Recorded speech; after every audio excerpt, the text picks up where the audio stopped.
Fala galera, beleza? Vamos começar aqui a resolução de um exercício de química. O exercício da OSEC São Paulo é um exercício que fala sobre separação de misturas. Um dos estados brasileiros produtores do cloreto de sódio, que é o sal de cozinha, é o Rio Grande do Norte. Nas salinas, o processo físico que separa a água do sal é filtração, sublimação, destilação, evaporação ou ebulição. Bom, vamos falar aí um pouco sobre cada processo e aí a gente decide qual é o processo que a gente acredita que seja utilizado nas salinas para fazer essa separação aí das misturas, né, das substâncias que estão dentro das misturas. Então vamos lá. Filtração. A filtração é utilizada como? A gente tem um filtro, por exemplo, um filtro de papel. Um sólido ele vai ficar preso no filtro. E o líquido, ele tende a passar pelo filtro e vai entrar num recipiente qualquer, tá bom? Então, ó, o líquido desce aqui, o sólido fica preso dentro do filtro, e aí a gente faz a separação entre o líquido, que vai ficar dentro do recipiente, e o sólido, que vai ficar ali no nosso funil, na verdade, no nosso filtro, beleza? Agora, neste caso, a gente está tentando separar água e sal. Tem uma coisinha. Vou desenhar aqui um recipiente onde a gente vai colocar água e sal misturados. Quando a gente tem uma mistura de água mais sal, acontece uma coisinha, pessoal. A gente observa apenas uma única fase nessa mistura. Uma mistura que tem uma única fase, nós chamamos de mistura homogênea. Tá, e o que tem uma mistura homogênea? Significa o seguinte: as misturas homogêneas são misturas onde o solvente ele consegue dissolver o soluto. O sal é o soluto, que é a nossa parte sólida aí, ele que vai ser dissolvido pelo solvente, que no caso é a água. A água ela consegue dissolver o sal, tá? Então a gente consegue observar apenas uma única fase. Aparentemente, olhando aí para uma mistura de sal e água, a gente não consegue perceber a presença do sal. Então a gente olha assim e parece que tem apenas água, parece que tem apenas alguma coisa, um líquido transparente, certo? Então a gente não consegue ver duas fases dessa mistura e por isso dizemos que é uma mistura que tem apenas uma fase. Essa mistura que tem uma fase é uma mistura do tipo homogênea. E misturas homogêneas, quando, por exemplo, eu pego uma mistura homogênea e tento passar ela por dentro de um filtro, acontece uma coisa interessante. Tanto a água vai passar, como o sal vai passar também. O sal não vai ficar depositado no nosso filtro. Por quê? Porque o sal está dissolvido na água. Então ele está junto com a água. Ele não está criando um corpo de fundo aqui embaixo, tá? Nesse caso, o sal está totalmente dissolvido na água. Ou seja, quando eu for fazer a filtração, o sal vai passar junto. E o filtro não vai servir para nada. Então, o processo de filtração não pode ser utilizado para fazer uma separação de misturas homogêneas. Misturas homogêneas que nós sabemos que também são chamadas de soluções. Certinho? Beleza. Então, ó, a gente vê que a primeira aí, alternativa, letra A, é falsa, né? Não dá para separar misturas homogêneas, uma mistura de sal e água, por exemplo, a partir do processo de filtração. O processo de sublimação. O que é a sublimação? Imaginem vocês que nós temos um sólido. Aquecemos esse sólido e ele passa diretamente para o estado gasoso. A passagem direta do sólido para o estado gasoso nós chamamos de sublimação, tá bom? Aí existe a volta, né? A passagem do estado gasoso para o estado sólido, que também é chamada de sublimação ou de ressublimação. Normalmente a maioria dos autores, né, que fazem os livros, os exercícios, eles utilizam sublimação tanto para a passagem do sólido para o gasoso, como da passagem do gasoso para o sólido. Mas, como vocês podem ver aí o termo ressublimação dependendo, né, em alguns livros, em algumas tabelas, então já deixo esse aviso para vocês, beleza?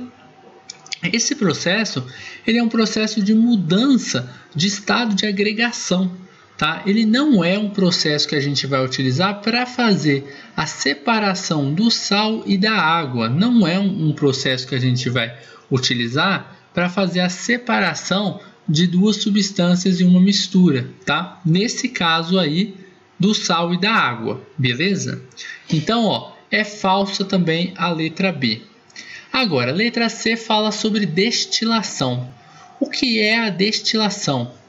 Destilação, pessoal, não é nada mais, nada menos do que uma ebulição seguida de uma condensação. Então, ó, eu vou falar para vocês, é uma ebulição mais uma condensação. Se você tiver ebulição mais condensação, você tem um processo chamado destilação. Bom, eu vou mostrar mais ou menos como é que funciona esse processo de destilação. O desenho não ajuda muito, né? Mas vai dar para mais ou menos a gente entender aí como é que funciona esse processo. Então, vamos lá. Estou desenhando aqui um destilador. Ele tem uma entrada e uma saída. Uma entrada de água e uma saída da água. Aqui eu estou desenhando, ou pelo menos tentando desenhar algo que seria um termômetro, tá? Vou deixar escrito aqui. Termômetro, beleza. Aqui é o nosso condensador, que a gente vai fazer como se fosse o condensador reto. Tá mais torto que reto, mas finge que é uma reta aí. Aqui, ó, vai ter uma mangueira, que é a entrada de água, e aqui é uma mangueira onde vai ser a saída de água, tá?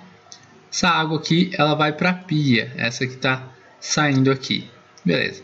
Diz que aqui é o ralo. Agora aqui eu tenho nesse balão, eu tenho uma mistura de água e sal, que é o que a gente está tentando separar. Eu vou colocar aqui um tripé, um bico de Bunsen para fazer o aquecimento, que passa aí o aquecimento para o nosso balão. E aqui a gente vai colocar um tubo coletor, pode ser aí um becker. Vamos desenhar mais ou menos um becker aqui, ó. Vai, mais ou menos um becker. Então pode ser um becker aí. Bom, vamos lá. Como que funciona o processo da destilação? Destilação, como eu disse, é um processo onde a gente tem uma ebulição seguida de uma condensação. O que é ebulição? Ebulição é a passagem do estado líquido para o estado de vapor, o estado gasoso. Então, o que vai acontecer? Eu tenho ali um líquido, no caso a água aqui dentro desse nosso balão. Eu aqueço com o bico de Bunsen, que solta uma chama aqui embaixo. Então eu vou colocar aqui, ó, chama. Se vocês não estão conseguindo entender esse desenho, acreditem, existe uma chama bem aqui, tá? Então tem uma chama que está aquecendo esse balão, aí vai começar a evaporar a água. Aí o vapor de água vai subindo, o termômetro ele vai medir aí a temperatura desse vapor, tá? Aí, quando o vapor de água entrar no destilador, ele vai encontrar água corrente que está entrando aqui por baixo do destilador, e essa água corrente sai aqui pela outra mangueira por cima. Essa água corrente sai e vai até a pia, tá? Aí ela sai lá no ralo mesmo, é descartada. Olha só, essa água que está aqui dentro do destilador, ela não tem acesso ao tubo do destilador, ela só passa pelas laterais dele, tá? Ela não tem acesso ao tubo que está no centro do destilador, ou seja, não tem acesso a esse vapor de água que veio aqui do nosso balão, beleza? Então aqui a gente tinha água no nosso balão mais sal, que é a mistura que a gente está tentando separar. O que vai acontecer com o tempo? Esse aquecimento rápido que gera bolhas e tudo aí, a gente vai chamar de ebulição, que é a passagem meio violenta, né, do estado líquido para o estado de vapor, o estado gasoso. A água que estava no estado de vapor, quando ela encontra o nosso condensador, que é este aparelho aqui, vamos colocar aqui condensador, ela vai ter aí um abaixamento na sua temperatura. Por quê? No condensador tem água entrando, água que está na temperatura da torneira, tá? E vai estar resfriando as paredes desse condensador. esse vapor que veio super quente, ele vai encontrar esse local um pouco mais frio, né, mais congelado. E aí o que vai acontecer? Essa água vai começar a voltar para o estado líquido. Como chamamos isso? Chamamos isso de liquefação ou de condensação. Então esse vapor dentro do condensador, ele vai voltar a virar água líquida. E aqui no final do condensador vão cair gotas desta água dentro aqui do nosso recipiente, no caso um becker. Passado um tempo, essa água vai estar toda transferida para dentro desse becker. Toda não, né? Porque um pouquinho de água é sempre bom deixar aqui dentro desse balão, porque como vai ter, se você passar toda a água, esse balão ele vai ficar muito ressecado só com sal ali e o balão pode acabar rachando, tá? Então é meio perigoso fazer uma destilação e tirar toda a água. Você tira a maior parte de água, mas não é toda, tá? Olha só, então não é toda pela segurança, para não quebrar esse balão que a gente tem aí. O que vai ficar dentro do balão? Se a gente tinha água mais sal e a água evaporou, o sal pode evaporar junto com a água? Não vai evaporar, porque a temperatura que faz com que o sal evapore, né, que você vai ter o sal no estado gasoso, é muito, mas muito alta. Agora, para a água não. A gente sabe que a temperatura de ebulição da água é o quê? 100 graus Celsius, não é? Quando a gente tem aí a pressão de um atm, que é no nível do mar, bonitinho, certo? Então, para a água entrar no ponto de ebulição é simples, agora para o sal não. Então o sal ele vai ficar dentro do nosso balão. A gente vai ter no final da nossa destilação sal dentro desse balão aqui. A água já evaporou, passou pelo destilador, voltou a ser água líquida e caiu dentro do nosso becker. Então a gente vai ter a água destilada, separada do nosso sal, beleza? Então, o processo de destilação, ele separa a água do sal? Separa, mas temos uns problemas. Quando a gente está numa salina, ela vai transformar muito, mas muito mesmo, ela vai tirar muita água para ter sal, para ter muito sal. Então esse processo onde envolve a ebulição é um processo muito caro, porque a gente precisa ficar fazendo esse aquecimento, né, por muito tempo para ficar evaporando água, deixando o sal secar e ficando aí com sal. Então, para a gente separar água e sal, o processo de destilação funciona? Funciona, mas temos um problema. É um processo caríssimo se a gente for utilizar nas salinas, tá bom? Para a gente produzir cloreto de sódio, para a gente ficar produzindo sal. É muito, mas muito trabalhoso. Então, o que a gente faz? Destilação ela é utilizada em laboratório, sim, para fazer aí a água ionizada, tá? Ele é importante. Ele pode ser utilizado também para fazer água deionizada, água de ultra, né? Mas a gente não utiliza esse processo de destilação em larga escala. Nas salinas são utilizados outros processos. Bom, então é falsa a letra C para as salinas, não quer dizer que o processo não funcione. Como a C já é falsa, a E é falsa também pelo mesmo motivo. Porque, ebulição. Eu disse que a C não vai ser por causa que dentro da destilação temos uma ebulição seguida de uma condensação. A ebulição é cara dentro da destilação? A ebulição também vai ser cara separada da destilação, certo? Seria cara da mesma forma, teríamos que aquecer, um aquecimento aí violento, então letra E também está incorreta. Agora, o que é este último processo, chamado de evaporação? Bom, vamos lá. Evaporação é simples, pessoal. Nós sabemos que no dia a dia, se por exemplo tem uma poça d'água no chão, certo? O que vai acontecendo com o tempo, né? Essa poça d'água ela vai evaporando, certo? Então, imaginem nas salinas, a gente tem, por exemplo, uns tanques bem grandes, tá? Uns recipientes bem grandes, onde dentro desses recipientes nós temos água salgada, água e sal, tá? Passado um tempo, o Sol mesmo, o nosso Sol, vou botar um óculos nele aqui que fica bonito, beleza. O nosso Sol, o que ele vai fazer? Ele vai aumentando a temperatura, na verdade ele não vai aumentando a temperatura para fazer esse processo, ele tem uma temperatura alta, e ele vai fazendo com que a água comece a evaporar, certo? A evaporação da água vai fazendo com que diminua a quantidade, a concentração de água que nós temos aí nessa mistura de água e sal.